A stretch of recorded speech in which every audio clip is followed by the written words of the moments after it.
नाभी ही आपल्या शरीराची केंद्रबिंदू आहे. 9 महिने 9 दिवस आपण पोटामध्ये आपल्या आईच्या याच नाभीच्या द्वारे श्वास, अन्न, प्राण, ऊर्जा हे सर्व घेतलेलं आहे. जशी एखाद्या झाडाची मुळी त्या झाडाचं पोषण करते, त्याच पद्धतीनं आपण आपल्या आईच्या पोटामध्ये असताना या नाभीद्वारे मुळीने आपलं पोषण, पालन पोषण केलेलं आहे.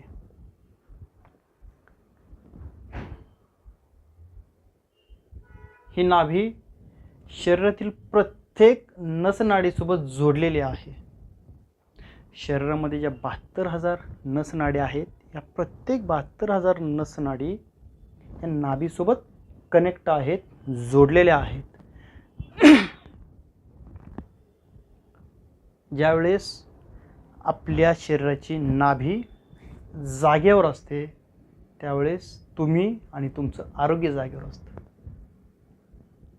तुमच्या नाभीने जर तिची जागा सोडली, तिचं केंद्रस्थान सोडलं, तर तुमच्या आरोग्याने तुमची जागा सोडली, तुमच्या स्वास्थ्याने तुमची जागा सोडली.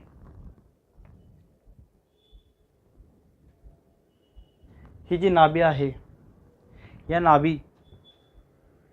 नाभीने जर थोडंसं डावीकडे किंवा उजवीकडे सरकलं, तर तुमच्या शरीराचं, मनाचं, म्हणजे शारीरिक आणि मानसिक स्वास्थ्य डगमगतं. ते बॅलन्स होत नाही, ते इम्बॅलन्स होतं. त्यामध्ये कधी संतुलन राहत नाही. मानसिक ताणतणाव, भीती, चिंता, रागराग करणे, अस्वस्थ वाटणे, वारंवार भांडण होणे, तक्रारी होणे, या समस्या नाभी डावीकडे किंवा उजवीकडे सरकल्यानंतर होतात. हीच नाभी जर तिच्या केंद्रस्थानातून वरती किंवा खाली सरकली, जर ती वरती सरकली, तर अशा लोकांना तीव्र बद्धकोष्ठता होते, अपचन, अजीर्ण होतं, व्यवस्थित पोट साफ होत नाही, गॅसेसच्या समस्या होतात, खाल्लेलं अन्न अंगी लागत नाही व्यवस्थित. याच नाभीने जर हिची जागा सोडली, केंद्रस्थान सोडलं, ती थोडीशी जरी खाली सरकली, तर अशा लोकांना खाल्लेलं अंगी लागत नाही. म्हणजे जेवण झाल्यानंतर त्वरित टॉयलेटला जाणे, जसं खाल्लेलं आहे तसं निघून जातं. या अन्नाचं सप्तधातूमध्ये रूपांतर होत नाही. हे शरीर, या शरीरामध्ये 7 धातू आहेत: रस, रक्त, मांस, मेद, मज्जा, अस्थि, शुक्र. या 7 धातूंचं पोषण होण्यासाठी तुमची नाभी जागेवर पाहिजे. आणि या 7 धातूंचं जर पोषण व्यवस्थित झालं नाही, तर या 7 धातूंचे तुम्हाला वेगवेगळे आजार होतात. रस धातूचं पोषण न झाल्यामुळे त्याचे आजार, रक्त धातूचं व्यवस्थित पोषण न झाल्यामुळे रक्त धातूचे वेगवेगळे आजार, मांस धातूचं पोषण न झाल्यामुळे मांस धातूचे आजार, मेद धातूचं पोषण न झाल्यामुळे मेदाचे आजार, अस्थींचे आजार, हाडाच्या समस्या, शुक्र धातूचं व्यवस्थित पालन पोषण न झाल्यामुळे वंध्यत्व, नपुसकत्व येतं, वैवाहिक जीवन खराब होतं. फक्त तुमच्या केंद्रस्थानी असलेल्या नाभीने जर तिची जागा सोडली तर. या 3.5 हाताच्या देहामध्ये केंद्रस्थानी नाभी आहे, तशी आरोग्याच्या स्थानी पण नाभीच आहे. जर ती थोडीशी खाली सरकली, तर खाल्लेलं अंगी लागत नाही, वारंवार शौचाला जावं लागतं, जुलाब होतात, भरपूर लोकांना अल्सर होतो, अल्सरेटिव्ह कोलायटिस होतं, आतड्यांना सूज येते, आतड्यांची ताकद कमी होते, पचनक्रिया बिघडते, त्यामुळं पूर्वीपासून आज हे ग्रामीण भागामध्ये भरपूर लोक नाभी सेट करण्याचं काम करतात. आता या काही काळामध्ये हा प्रकार बंद झाला.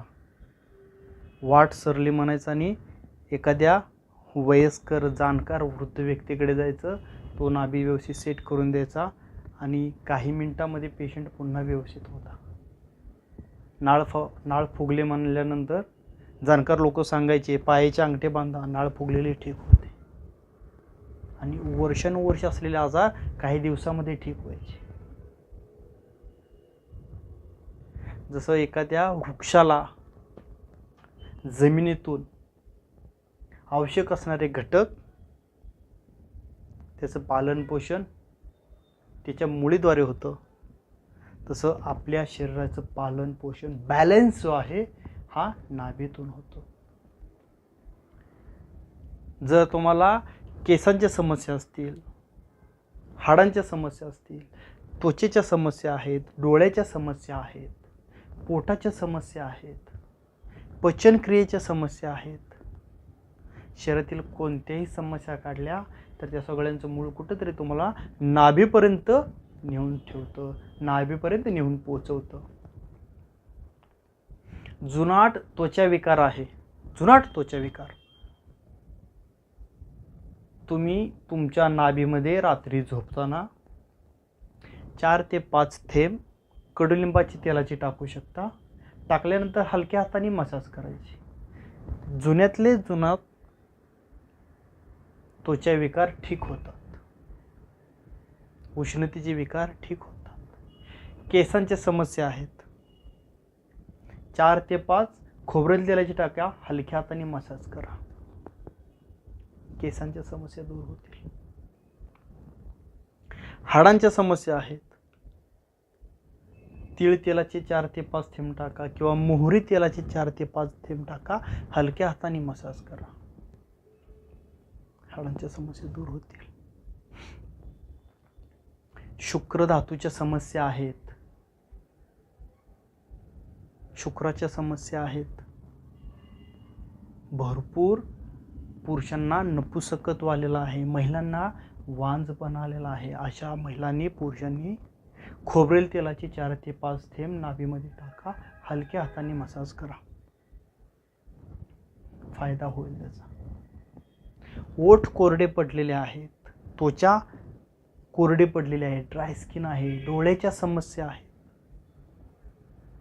तूप, देशी गाईचं तूप 4 ते 5 थेंब नाभीमध्ये टाका, हलक्या हाताने मसाज करा. हाताने म्हणजे फक्त बोटाने हलका मसाज करा, याचा फायदा होतो तुम्हाला. आत्तापर्यंत हजारो लोकांना याचा फायदा झालेला आहे. तुम्ही याचा फायदा घेऊ शकता. ध्यान साधनेमध्ये जर तुम्हाला प्रगती करायची आहे, ध्यानामध्ये तुमची एकाग्रता वाढवायची आहे, समाधीच्या अवस्थेपर्यंत पोहोचायचं आहे, अशा वेळेस नाभीचा खूप मोठा रोल आहे. आपण श्वास घेतो, कशी घेतो श्वास?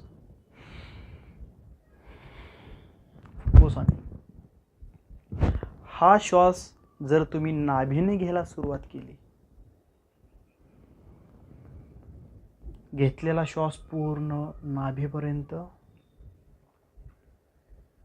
आणि सोडला जाणारा पूर्ण श्वास नाभीपासून,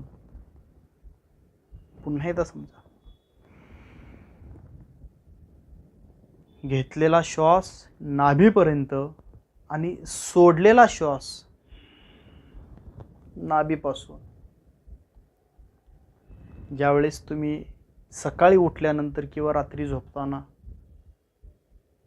बऱ्यापैकी पोट ज्यावेळेस मोकळं असेल त्यावेळेस याचा खूप छान तुम्हाला फायदा होतो किंवा खूप छान सराव करता येतो. रिकामे पोटी याचा चांगला सराव होऊ शकतो किंवा जेवणानंतर 4-5 तासानंतर चांगला सराव होऊ शकतो. हा सराव करून बघा. पूर्ण श्वास येईल आणि पूर्ण श्वास जाईल. आपलं आयुष्य हे श्वासावरती अवलंबून आहे.